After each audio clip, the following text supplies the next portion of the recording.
जय हिंद दोस्तों, आप सभी का स्वागत है हमारे YouTube चैनल आशा क्लासेस DM पर।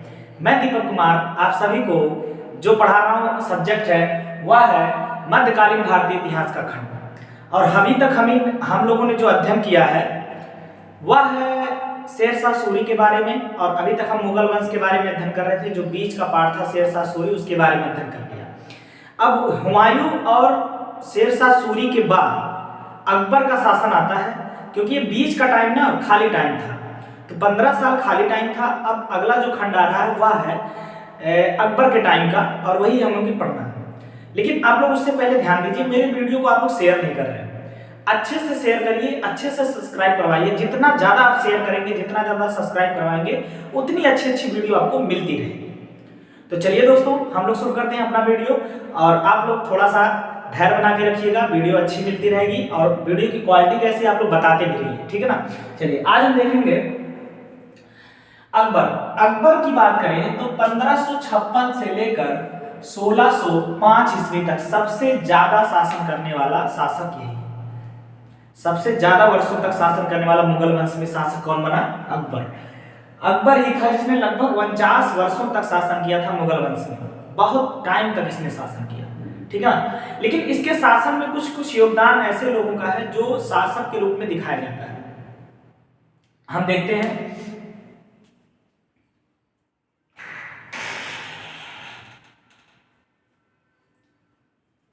देखते हैं जैसे इसका नाम क्या है पूरा? जलालुद्दीन मोहम्मद अकबर। पूरा नाम याद रखिएगा, जलालुद्दीन मोहम्मद अकबर, जिसे जलाल भी कहते थे लोग, ठीक है ना। जिसका जन्म 1542 ईस्वी में अमरकोट के शासक वीरसाल, मैंने बताया था ना, हुमायूं को जब शेरशाह सूरी ने हरा दिया कन्नौज के युद्ध में, तो हुमायूं कहां भाग कर गया था? अमरकोट के शासक के यहाँ, वीरसाल जी के यहाँ चला गया था, ठीक है ना। अमरकोट पंजाब प्रांत में आता है, वहीं पर ये चला गया था हुमायूं। और वहीं पे किसका जन्म होता है? 1542 ईस्वी में अकबर का। इसके पिता का नाम क्या है? हुमायूं के ही पुत्र था अकबर। और इसकी माता का नाम क्या था? हामिदा बानो बेगम, ठीक है ना। लिखेंगे इसका राज्याभिषेक कब हुआ था, ये पूछा गया है कई बार। और कहां पे हुआ था ये भी पूछा गया है।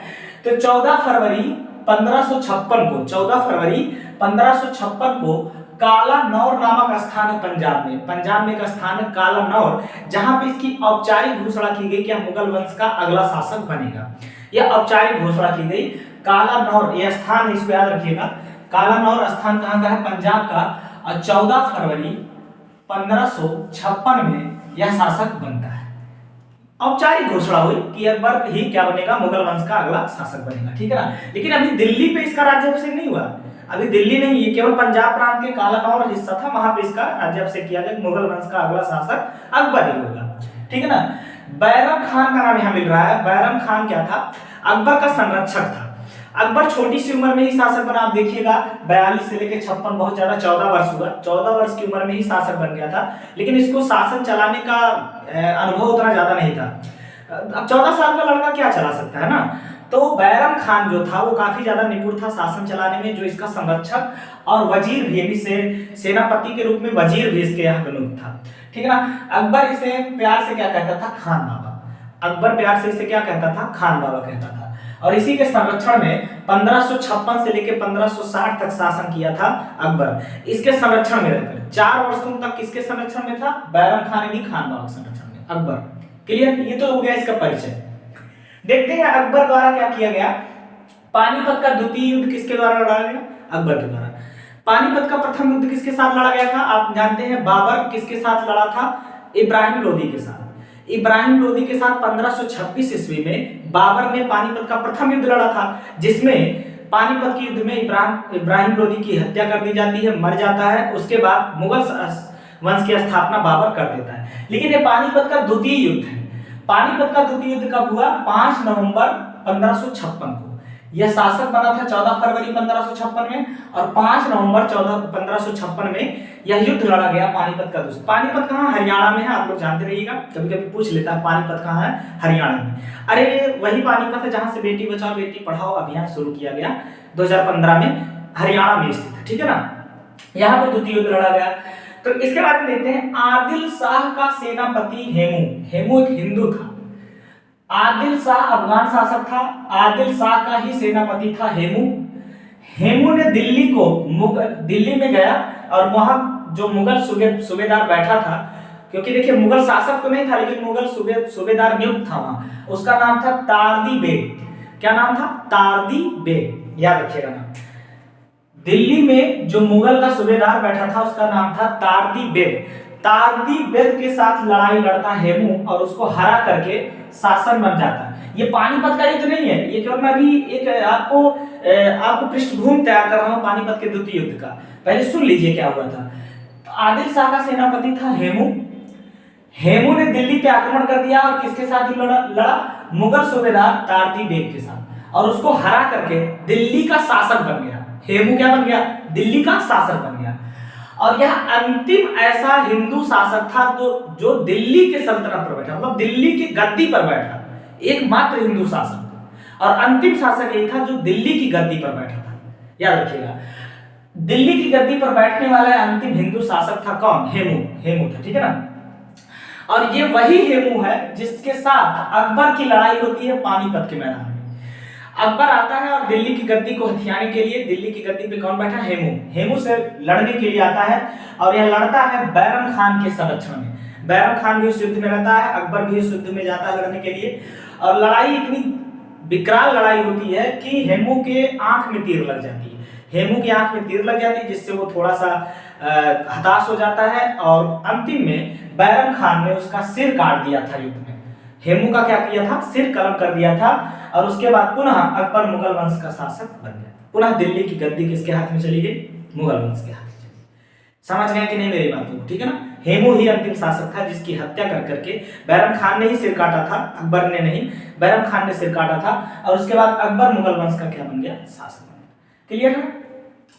आगे देखेंगे बैरम खान की मृत्यु कैसे होती है। 1560 ईस्वी में बैरम खान की मृत्यु होती है। थोड़ा सा देखिए यहाँ दिक्कतें आती है कि अकबर जब शासन के रूप में दिल्ली पर बैठ जाता है तो उसकी एक धाय माँ थी, मैंने आपको बताया था, जिसका नाम था महम अनंगा। अकबर की धाय माँ कहने का अर्थ जो माता तो होती है संरक्षक, जो बेबी सीटर जिसे आप इंग्लिश में कहते हो, जो केवल बच्चे का देखभाल करती हैं, धाय माँ, ठीक है ना, वो थी महम अनंगा। लेकिन बहुत प्यार करता था अकबर, अकबर इन्हें बहुत मानता था। ये जो अकबर था ना, अकबर महम अनंगा को बहुत ज्यादा मानता था, याद रखिएगा। महामरंगा ने इनको चढ़ा दिया, मतलब इनको खूब ज्यादा बहका दिया कि अकबर को कि ये बैरम खान काफी ज्यादा ऐसे उत्पात कर रहा है, ये कर रहा है, वो कर रहा है। ये सत्ता अपने कंट्रोल में लेना चाहती थी ये जो महामरंगा थी ये अपने कंट्रोल में सत्ता लेना चाहती थी, इसीलिए बैरम खान के खिलाफ अकबर को भड़का दिया। तो अकबर ने बैरम खान को 3 आदेश दिया। जब भड़का ले गई तो अकबर थोड़ा गुस्सा हो गया बैरम खान से और उसने 3 आदेश दिया बैरम, क्योंकि ये बहुत मानता था बैरम खान को भी, इसीलिए उसे मारा नहीं। अकबर ने बैरम खान को मारा नहीं, क्या कहा कि आप या तो 3 विकल्प धरा कि या तो आप मक्का चले जाइए हज की यात्रा पे और वहीं जाकर बस जाइए, या आप सूबेदार बन जाइए हमारे यहाँ, या आप क्या बन जाइए? सुरक्षा सलाहकार बन जाइए। 3 विकल्प दिया, या तो आप मक्का चले जाओ, या तो सूबेदार बन जाओ, या तो सुरक्षा सलाहकार बन जाओ। लेकिन बैरम खान को कहीं ना कहीं ये बात चुभ जाती है कि मैंने अकबर को संरक्षण दिया, मैंने इसको पाला पोसा, शासक बनाया, मैंने मुगल वंश के प्रति अपना त्याग कर दिया, उसके बाद अकबर मेरे प्रति ये विचार रख दिया। उसके अंदर कुछ ये भावना आ जाती है, ठेस लग जाता है, जिसकी वजह से बैरम खान कहता नहीं, मैं मक्का ही चला जाता हूं, मैं आपके संरक्षण में अब काम नहीं कर पाऊंगा, क्योंकि विश्वास चला गया है। अब यह विश्वास वापस लाना बहुत मुश्किल है। एक बार विश्वास व्यक्ति का अगर चला जाता है ना तो उसको दोबारा लाने के लिए बड़ी तकलीफ होती है। इसलिए विश्वास को बना के रखना बहुत जरूरी होता है, एक दूसरे से समझ बना के रखना बहुत ही जरूरी होता है, ठीक है ना। विश्वास इस दुनिया की सबसे बड़ी ताकतवर चीज है, इतना जान लीजिए, ठीक है ना। तो अकबर बैरम खान चला जाता है मक्का, और रास्ते में ही मक्का जब जा रहा था बैरम खान तो रास्ते में ही मुबारक खान जो अफगान शासक था, जो अफगानियों के पक्ष में रहता था, उसने रास्ते में ही बैरम खान की क्या कर दी? हत्या कर दी। क्लियर है ना। तो यहां तक था बैरम खान की मृत्यु की बात। आगे देखेंगे, जब बैरम खान मर जाता है तो बैरम खान की एक विधवा थी जिसका नाम था सलीमा बेगम। सलीमा बेगम से शादी कौन कर लेता है? अकबर। सलीमा बेगम से शादी कर लेता है अकबर, क्योंकि बैरम खान की मृत्यु हो गई थी तो सलीमा बेगम की हिफाजत के लिए अकबर उनसे निकाह कर लिया, कि काफी उम्र में बड़ी थी, काफी ज्यादा बड़ी थी, उसके बाद भी सलीमा बेगम से अकबर ने क्या कर लिया, निकाह कर लिया, शादी कर लिया, ठीक है ना। और सलीमा बेगम और बैरम खान का एक पुत्र था जिसका नाम था अब्दुल रहीम खान खाना। अब्दुल रहीम नाम था, खान खाना उपाधि अकबर ने दिया था।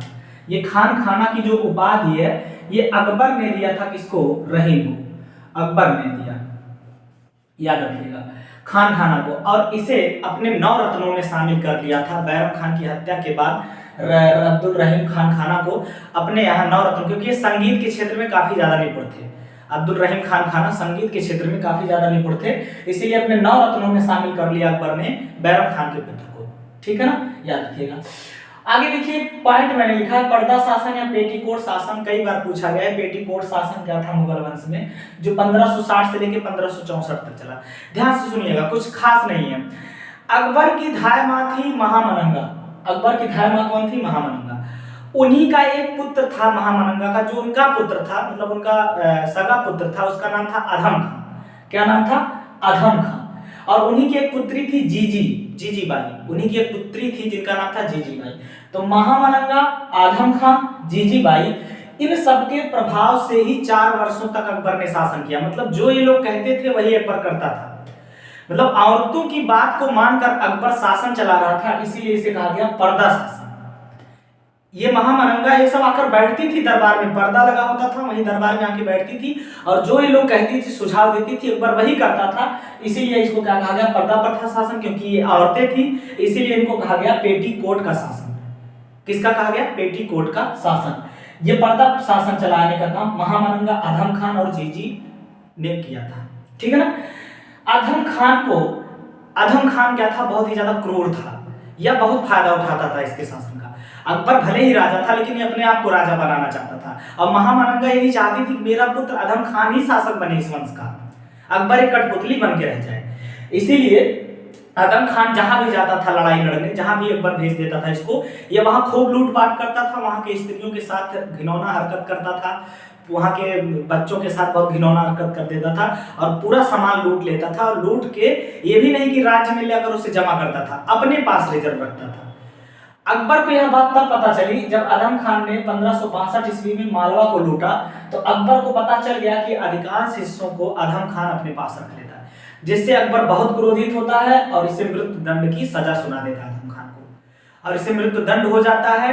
और आदम खान के मरने के बाद खुद महामनंगा भी सदमे में आ जाती हैं और खुद 1564 ईस्वी में डेथ कर जाती है।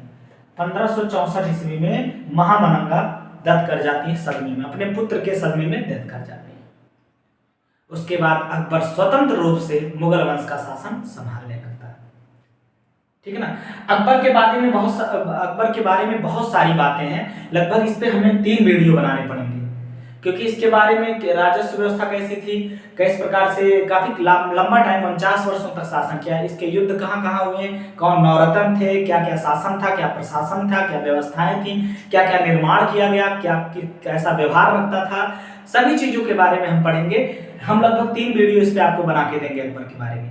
तो ये पहला वीडियो था, आप लोग बताइएगा कैसा लगा। हम यहीं तक आज रखते हैं, थोड़ा कम टाइम ही दिया मैंने, लेकिन जितना भी बताया आपको समझ में आ गया होगा। आप लोग इसका स्क्रीनशॉट एक बार ले लीजिए।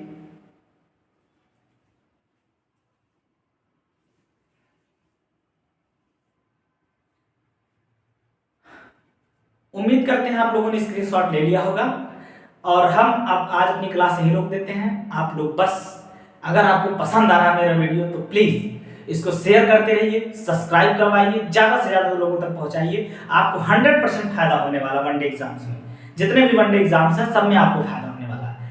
तो मेहनत करिए, इतना करिए कि लोग परेशान हो जाएं आपकी मेहनत से, ठीक है ना। मेहनत करते रहिए, पढ़ाई करते रहिए, बस और कुछ नहीं चाहता। चलिएगा, धन्यवाद, जय हिंद, जय भारत। इस तरह मुस्कुराते रहिए और मेरा वीडियो देखते रहिए। धन्यवाद।